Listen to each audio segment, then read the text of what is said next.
Hello, I'm MJ, and today, as always, I'm just keeping it real. I was talking with one of my friends today, and it seemed that she was pointing out something that most of you, I'm sure, have felt at one time or another, including me, and that's having felt like a failure.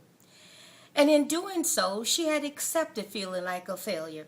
She thought that everything she did, as well as many of us, that was wrong and that she had failed at life, failed at the marriage, failed at her job, raising the children.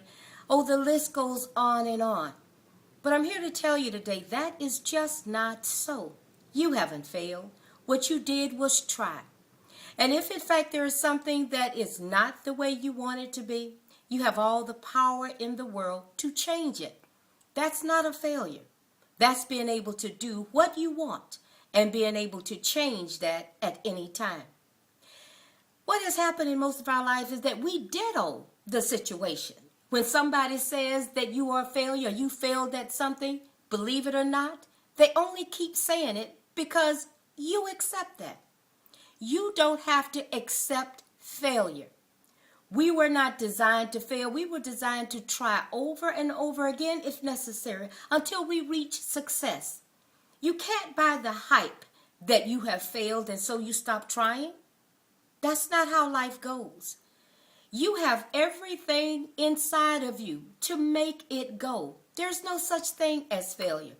It just means you got another opportunity to make another try at being successful. This is what it's all about. Let's not take failure into ourselves and decide that we have failed, because when you fail, that means you stop. And to be a success, stopping is not an option. So don't worry about when someone says that you failed and you can't do something. What they are saying to you, if you buy it, and most of you I'm hoping do not, is that they have failed at something. They're the ones that have the problem. Or maybe they stopped trying.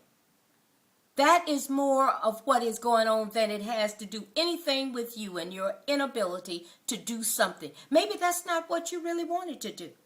Just to change an idea or change a thought or where you live or the job you have or the work that you choose to do or the subject you choose to study in college, changing that. That's not a failure. It really is a success because you have looked at this and said, this is not working for me, but I have all the abilities and everything right in my hands to change all of this. So don't accept failure. Failure doesn't define you. Failure is not you, and that is not where you need to be. Step out beyond that. When they say that you are failing, tell them, let me show you how we can be a success. Let me talk to you about the things that I'm planning on doing. I'm planning on writing a book, and perhaps you can be a part of that. I'm planning on starting a business, and perhaps we could be partners. I'm planning on doing some artwork. Let's study humanities together. I'm planning on living a good, positive, grateful life, and I'd like for you to be part of it. But if they're not, that's not saying you're a failure. It's saying that indeed is time for you to take stock of your life and bring into you all those things that are successful. And when you do, when you recognize the importance of what is inside of you, there is no failure. There is only success, and the success is you. I'm MJ, and I'm just keeping it real.